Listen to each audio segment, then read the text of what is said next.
Yeah. All right, so welcome back. Yes, it is your first day, first hour back. I know, I'm sorry.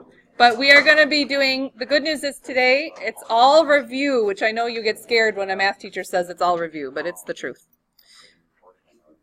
I am recording, yes. It's wild. I can.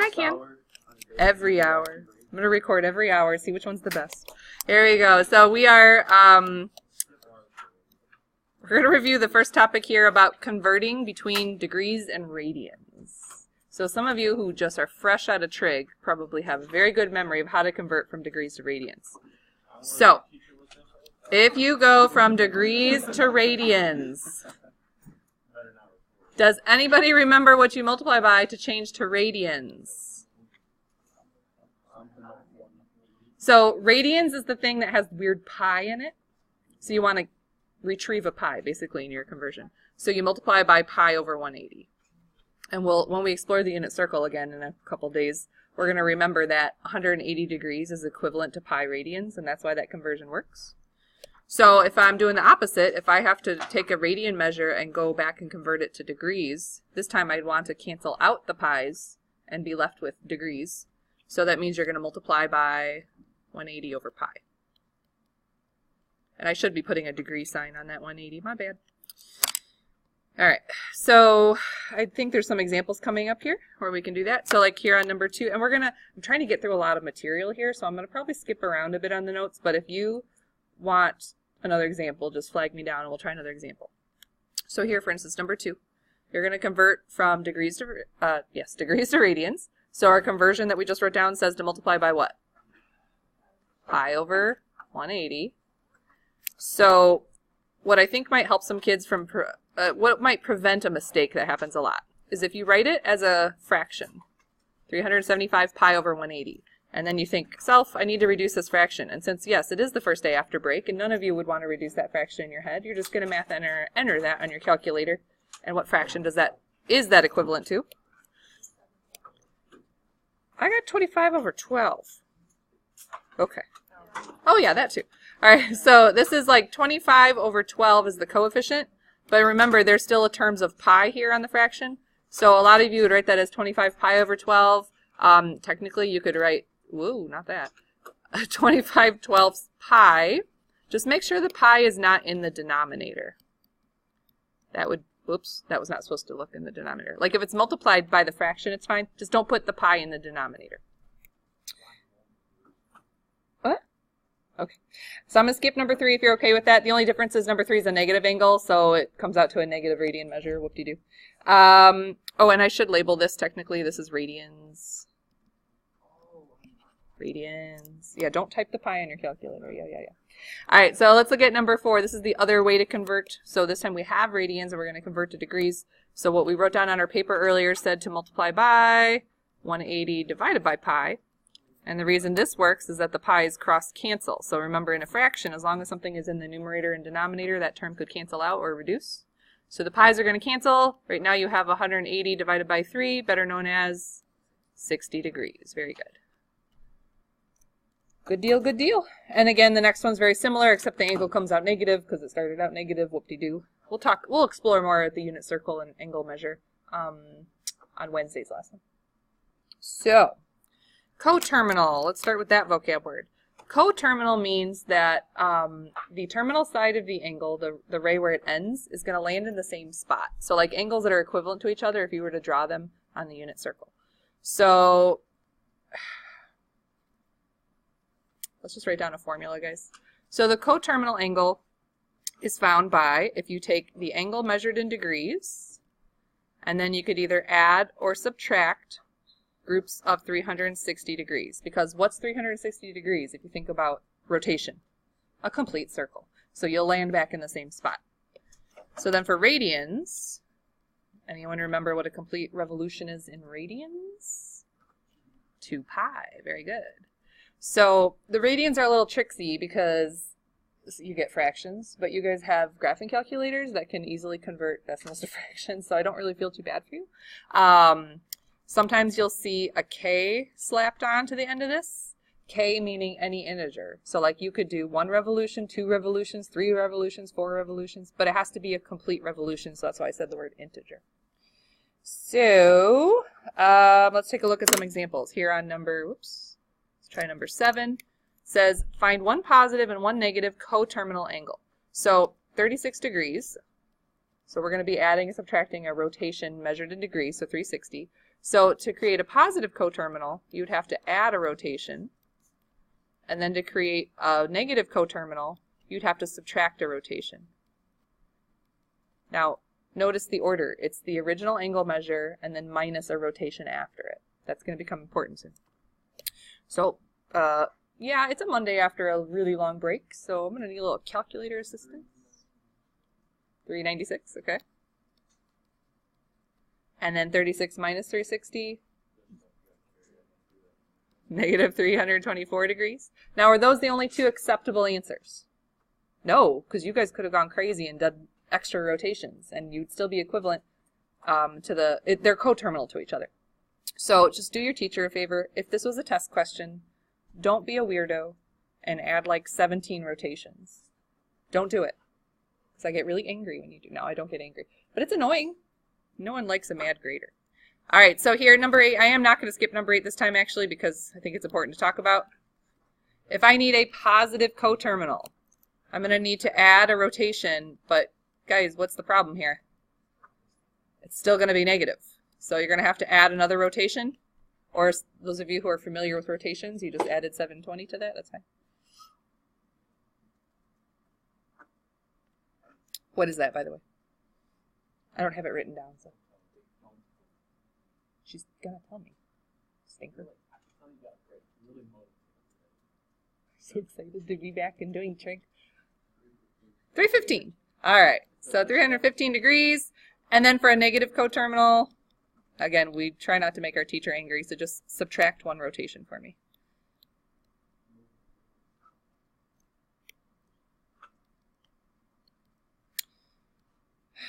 Negative 765. Yeah? Yeah? Cool. Okay. So, little side note. What if it said for all? So that might show up in your homework or on your test. This is actually good news. That means you don't actually have to do any math. This is what you do. You take your angle, negative 405. And then you say you're going to, technically you can just say add because k represents an integer. But I personally like when I say plus and minus 360k. That's all angles that are coterminal to negative 405. Understanding that k could be any integer, or in our case, a whole number, but whatever. Okay? So when they say find all angles, that's actually an easier question. You don't have to compute anything. All right, let's talk about radians. You could, and some kids still do this, they convert to degrees and then back to radians at the end of their problem. I feel like that's way too many in-between steps and you're going to go too slow on your test. So since you all have calculators that you could easily convert fractions back, you guys are going to remind me that to find a positive coterminal angle, we're supposed to add a rotation, usually. So adding a rotation in radians means to add 2 pi. So what you're going to need to do on your calculator or in your head is just add the coefficients. So if you want to get fancy and do this without a calculator, especially my friends who are going to see a PSAT or an SAT soon, this would be 6/3. So 5/3 plus 6/3, better known as, is that 11/3? Okay. So 11 pi over 3, that is a positive coterminal angle to that. Now those of you who are like, girl, it's Monday, what are you doing to me? Math enter on your calculator, of course, okay? I gotcha. 5 pi over 3. This time we're going to subtract a rotation. And this will give you a negative coterminal angle. So again, if you don't have a calculator, if you're trying to challenge yourself on a Monday morning, that's 5/3 minus 6/3. Better known as negative 1/3 pi. So you can say negative pi over 3. You all right? All right, so this next one, let's pretend the direction said for all. That's good news. So you take the negative 22 pi over 9. Oops, that's ugly. And then the way we say all angles that are coterminal in radians is we just say, you can technically say just plus, but I'm going to say plus and minus 2 pi k. That represents every single angle that's coterminal till negative 22 pi over 9 in radian. All right, good news. Okay, who remembers sine, cosine, and tangent ratios? So we're specifically talking about right triangle ratios. And then SOHCAHTOA is that mnemonic device that your teacher may have given you way back in the day. Oscar had a heap of apples is another one. But you need to translate this for me. What does SO stand for? There's a proportion formula. All right, so the sine of the angle is the opposite leg divided by the hypotenuse. And then CA, what was that? Yeah, that's cosine. Cosine of the angle equals adjacent leg over the hypotenuse. And then TOA stood for tangent, which is the opposite leg over the adjacent leg. So, I think I have a shape here. Oops, what happened? Delete that.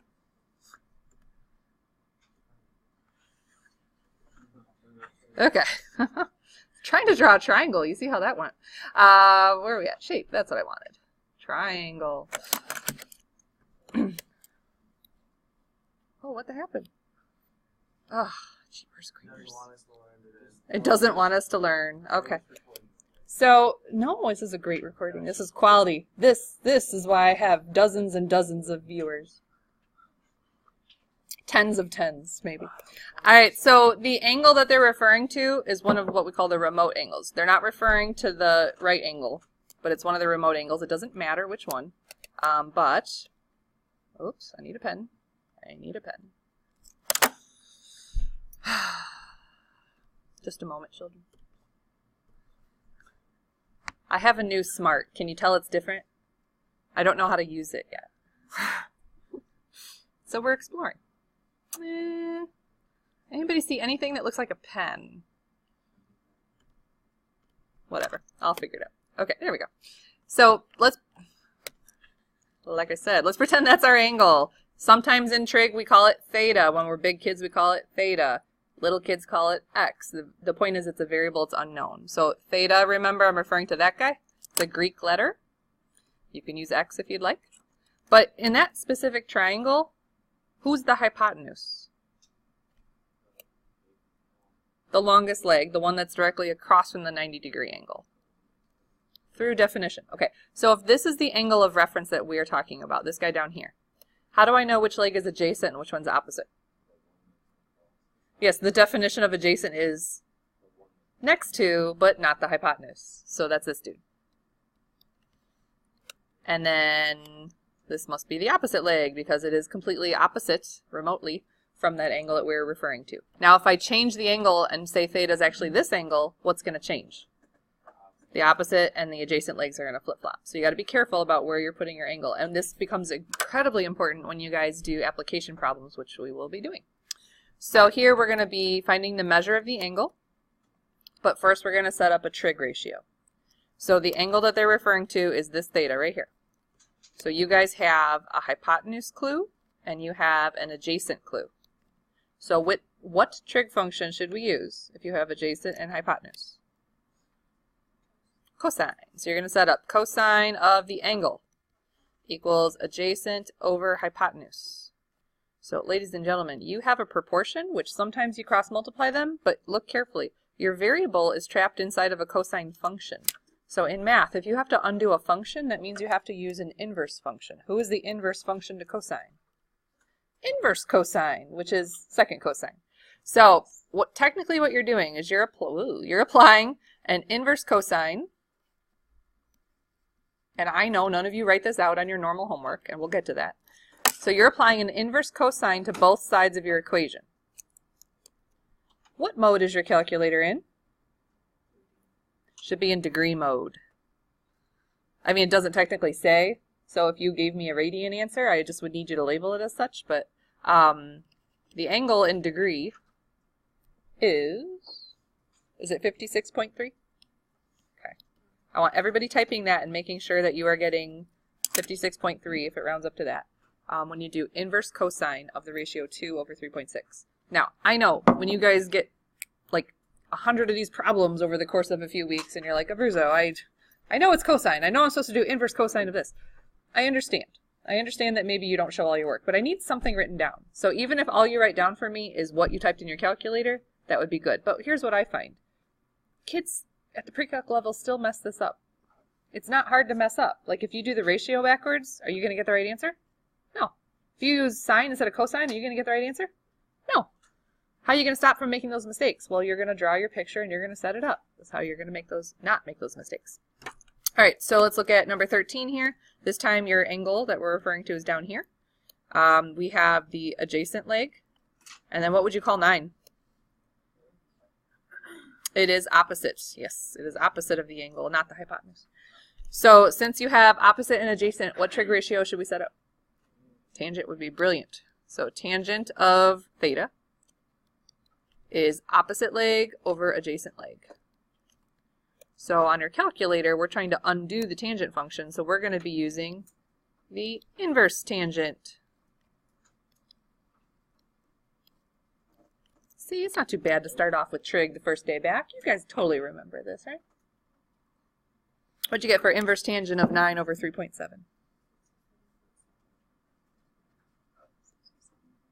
Yeah, that makes sense. You know what's really ironic and tragic? In my key, I have my ratio backwards.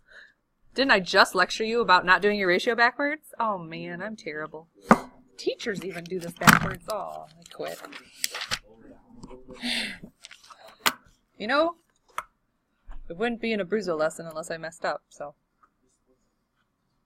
It's rough. Alright, so this time we're still using trig ratios, but now our variable is no longer in the angle. Now the variable is going to be somewhere on the triangle. So we still have to determine what we're doing. And to make your life easy, I would just use the angle that they provide you. Don't get weird and find the remote angle there. So 64 degrees, this is our angle of reference. I would call x the hypotenuse for this triangle, because it is. And what would you call the 25.6? It is opposite of the angle that they're referring to, yeah. So we have opposite and hypotenuse. Which trig function are we looking at? Sine, very good. So sine of 64 degrees, this time we have the angle, is opposite over the hypotenuse. So this time I need you to think about your algebra brain. I have a proportion or an equation that I have to solve for x. So typically when you have a proportion, your guys' first instinct is to cross multiply. And we're going to go through this the slow way at first. Eventually you guys are going to remember you had a little trick where like, oh, if x is in the bottom, I do this. But if you ever get in a jam in any math equation, you guys just need to trust your instincts. You're going to cross multiply.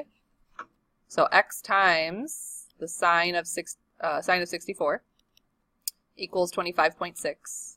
And guys, the sine of 64 is just some funky decimal because it's applying a sine function to 64 degrees. So to solve, we're just going to divide by the sine of 64.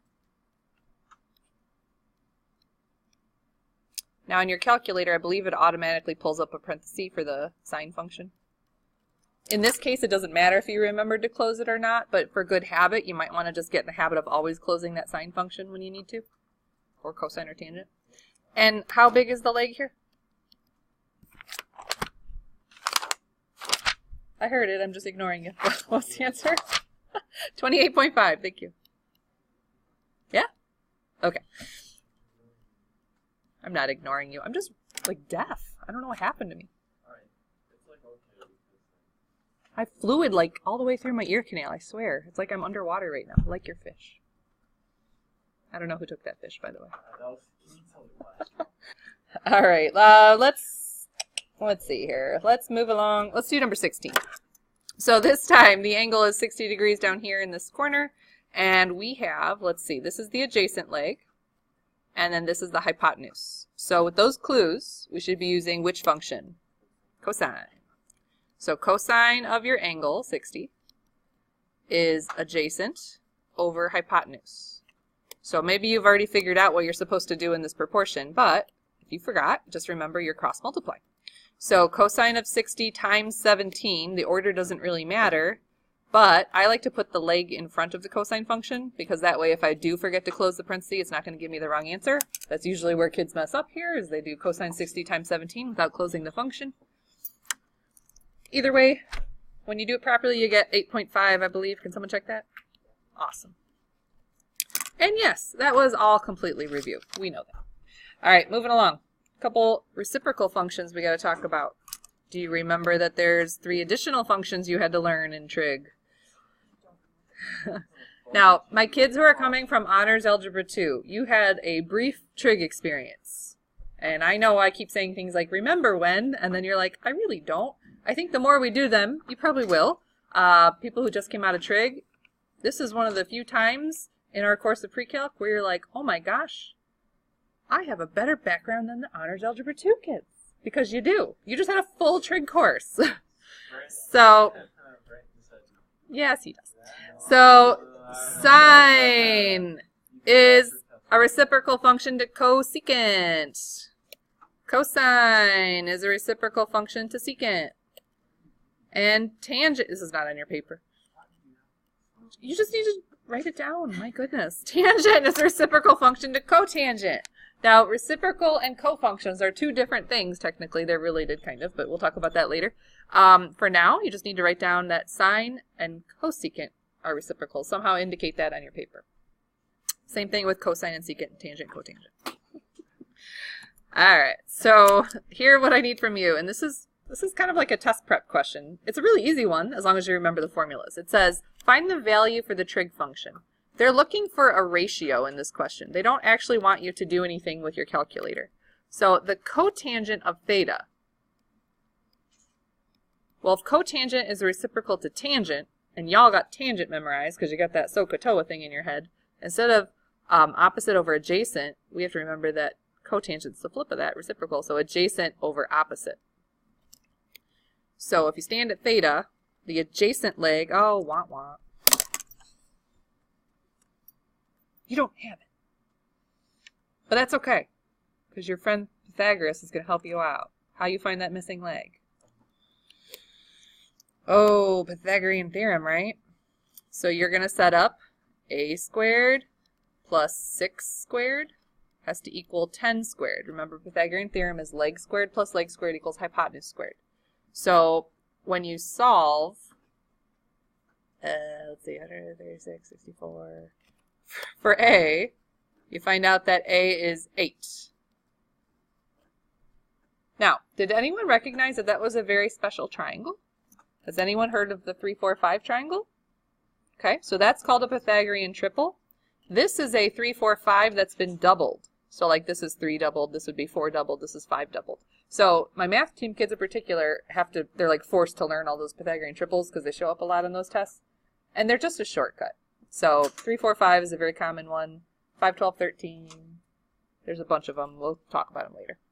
All right, so now that we know the formula is adjacent over opposite, our ratio would be adjacent 8 over opposite 6. But no math teacher is going to be happy with that answer. You're going to tell me it's 4/3. Thank you. So notice the ratios come back to that 3, 4, 5 ratio. That's going to happen. That's kind of cool.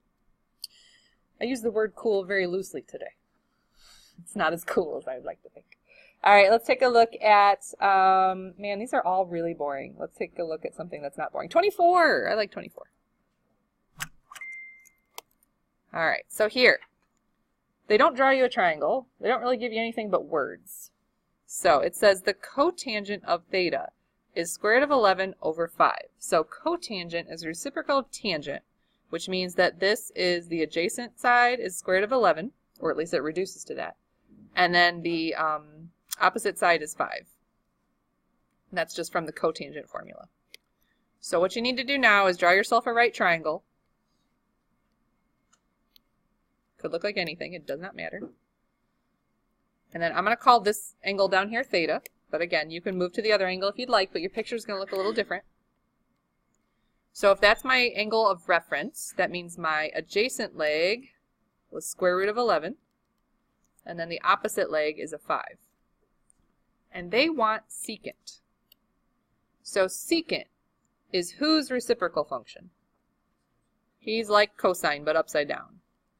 So cosine is adjacent over hypotenuse, so secant is, whoops, hypotenuse over adjacent. Uh-oh. You don't have your hypotenuse. Let's find it. All right, so we got 5 squared plus the square root of 11 squared equals the hypotenuse squared. You could call it whatever variable you want. I just use h for obvious reasons. All right, so guys, 25 plus, what happens when you square the square root of 11? The functions cancel each other, you just get an 11. So 36 is hypotenuse squared, which means your hypotenuse is 6. Cool. All right, ready to give a formula. Hypotenuse over adjacent. Bad news. Don't like that answer because I'm a jerk. What's wrong with that answer? It's not rationalized. I mean, I'll be honest, guys. I really don't care, but someone else in math cares. I don't know who, but somebody. So you're supposed to square it, essentially. So you're going to multiply by the square root of 11, but you have to multiply both the numerator and the denominator by that because this is equivalent to 1. So the answer that we're looking for is 6 square roots of 11 over 11. Nice. Okay, so obviously those are our notes. Everything's kind of written out, right? Did I screw up something? Huh? Why is the clock wrong? That's a different question. But did I mess something up? Because you want to know something tragic? I messed up on my key again. Gosh, I quit. I'm done. All right. Pause the video. Oh, look, the answers are right there. All right, so these answers, if you need to go back and look at another example, they're going to be in the video slides. But could you guys find the next worksheet, please? Because we're still rocking and rolling. I know you guys are like desperate to figure out, are we done? The answer is no, we're not done. Still got 12 minutes. Yes. All right, so continuing on with our, this is right triangle trig still, guys. It's just more of this. So here's the idea. I need to get through as much of worksheet 2 as I possibly can, and then we're going to finish it tomorrow. That's the spirit. All right, so looking at worksheet 2A, those are the trig functions that we just talked about. Now, just so we're clear, guys, sine, cosine, and tangent are actual, like, words. Like, sine is S-I-N-E. S-I-N, which little kids call sin, is an abbreviation for the sine function. Same thing with cosine and tangent. So all the functions can be written out in their entirety. And I think we're all past the point where we call sine sin, right? Because that's really embarrassing. Don't do that. Your Algebra 2 teacher should have yelled at you for that one. All right. This example's done for you. Skip it for time. Let's look at, sure, this one. All right. So here's kind of like that last question where we only have 2 of the 3 legs of the triangle. So the first thing we're going to want to do, because it does say find the 6 trigonometric values, we're going to need the hypotenuse. So setting up Pythagorean theorem, 5 squared plus 10 squared equals the hypotenuse squared. Well, that's bad news. All right, so we have 125. All right, so you have the square root of 125 as the hypotenuse.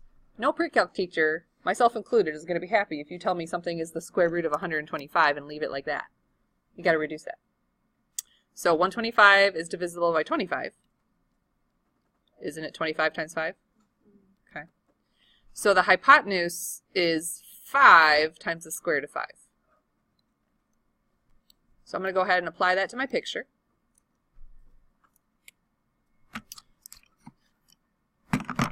What time is this class in? 21? See, this is how long I've been on break. Okay, you got 19. What? 21, child. No, 19 is when you pack up all your things. You get confused. All right, so. Like on that clock, they'll use to like 19. You can't tell time. It's fine. All right, so the 6 trig functions. I don't know how to do this either. Oh. All right, so we have the sine of theta. We have the these are annoying, guys. I understand that. I'm not going to assign you a bunch of these for homework. Sine, cosine, tangent, and then because I'm a creature of habit, I go ahead and just write them out all the same way every time. So the reciprocal to sine is cosecant. The reciprocal to cosine is secant, and the reciprocal to tangent is cotangent. I always put them in this exact template because dyslexia makes me do it. Otherwise I get it wrong. So let's talk about the sine function, the ratio for sine. remember, is opposite over hypotenuse. So, opposite over hypotenuse. Okay, I got bad news. This is not a good answer. First thing I notice, 10 over 5 reduces to 2 and then over square root of 5. Okay, I got bad news. I still don't like that answer because it's not rationalized. So then you'd have to hit top and bottom by square root of 5 and then somehow sneak in, I should have wrote a little bigger. This becomes 2 square roots of 5 over 5. Woo! Okay, so when I go to fill out cosecant, I'm supposed to flip my sign ratio. However, I don't think I'm going to flip the weird one that got reduced and rationalized. I'm going to back up a step, and I'm going to flip this one before I rationalized. So if you flip that one, the answer is square root of 5 over 2, and then you're done. If you happen to flip the wrong ratio, that just means you have more work in your future where you got to probably re-rationalize. That's annoying. All right, cosine. Cosine is adjacent over hypotenuse. So I think something similar is going to happen here, guys. Adjacent being 5 over 5 square roots of 5. So 5 over 5 cancels, but no math teacher is going to be happy with you telling them the answer is 1 over square root of 5. What's going to be the answer we're looking for? Square root of 5 over 5, yeah. Sorry, I'm writing really terribly. Okay, so then secant is the reciprocal of cosine, but I'm going to back up and take the reciprocal of this version, because that's the nicest one. So square root of 5. If you said square root of 5 over 1, you're not wrong. It's just weird. And then tangent. Tangent is, oh, thank goodness, opposite over adjacent. So 10 over 5, better known as dos. And then cotangent would be the reciprocal of dos, which is uno over dos. How do you say half in Spanish? You don't learn fractions in Spanish? I'm going to have to discuss this with your teacher. In German, do you learn fractions? Why would you? Why would you possibly need a fraction? Oh, that's nice. I don't remember. It's okay. Thank goodness you remember everything I taught you. Okay. Why are you laughing? That's like saying, we'll say like 7. All right, let's look at number 2 then. Let's see. 70%. Oh, you know what? I lied. Don't look at 2. That's boring.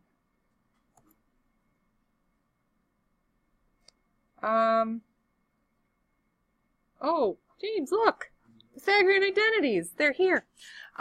So we're going to discuss later how you can actually use Pythagorean identities to solve these problems as well. Turns out nobody likes Pythagorean identities but math teachers. So you guys probably won't be using this technique, and that's okay. Let's talk about the clue they gave you is that the sine is 3 over 7. So I don't work well unless I have a picture. And sometimes I don't even work well with a picture, so whatever. Let's pretend this is angle theta. And then they gave you the clue of sine being the ratio 3 over 7. So we know sine is being opposite over hypotenuse. So the legs reduce to 3 over 7. So let's say 3 over 7. I'm going to have to do a little Pythagorean theorem to find this adjacent leg. So we're going to set up 3 squared plus the adjacent leg squared equals the hypotenuse squared. Oh, yuck. All right. Woo, that's 49. So after you subtract the 9 and then take the square root, you have the square root of 40, which of course no math teacher is going to be happy with that one. 40 breaks into 2 square roots of 10. Okay, so that's the leg. And then it says find the other remaining 5 trig functions now, because you already have one of them. How nice. All right, so I already have sine. Don't worry about that. We're still going to need cosine. We're going to need tangent. We're going to need, cosecant. We're going to need secant. And we're going to need tangent. I know I just got done saying I always set it up the same way for the 6 trig functions, but I kind of need more space. So here we are. All right, cosine. Go back to my triangle. Cosine is, what is it? Adjacent over hypotenuse. So 2 square roots of 10 over 7. That's kind of good news, because I don't think that reduces any. The radical is not in the denominator. 2 over 7 doesn't reduce, so leave it alone. While we're here, though, I might jump down to secant and then flipsies that fraction because it's a reciprocal. But then I'm going to remember that my teacher's a jerk and won't let me leave answers unrationalized. So then I'm going to hit top and bottom by square root of 10. So you're going to say it's 7 square roots of 10 over, what happens when you have a 2 and then you multiply it by square root of 10 times square root of 10? You get a 20. Very good. Because it's 2 times 10. All right, tangent. Tangent is opposite over adjacent. So that's 3 over 2 square roots of 10. And again, teacher won't let me leave it that way. So the answer is 3 square roots of 10 over, same thing's going to happen down here in the denominator, 2 times 10, so 20. Nothing reduces, so you leave it. And then cosecant, remember, is the, well, you can think of it a few different ways. Remember how you had sine? It's the reciprocal of sine, so it's 7 over 3.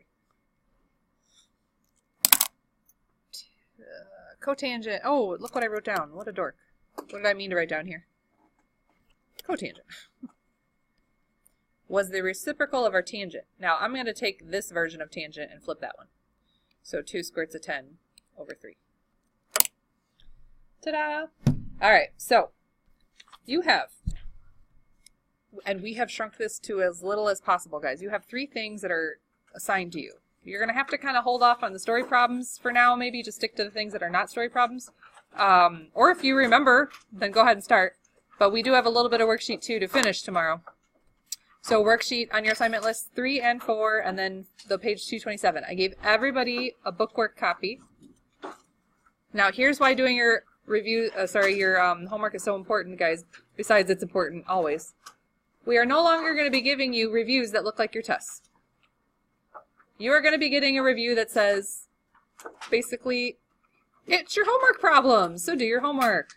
And then if there happens to be an unusual question, then I might show you a problem or 2 about that. But your homework is going to be very critical here. Even if you're like, oh, this is easy, you still need that muscle memory and that practice, okay? So the other thing I'm doing for you in your homework, the ones that are assigned just have the answers, like always. But usually there's like a problem right next to it that looks just like that question. So I've worked out a solution on those alternating questions, so that way if you get stuck, you can look at the one before it, okay? Does that make sense?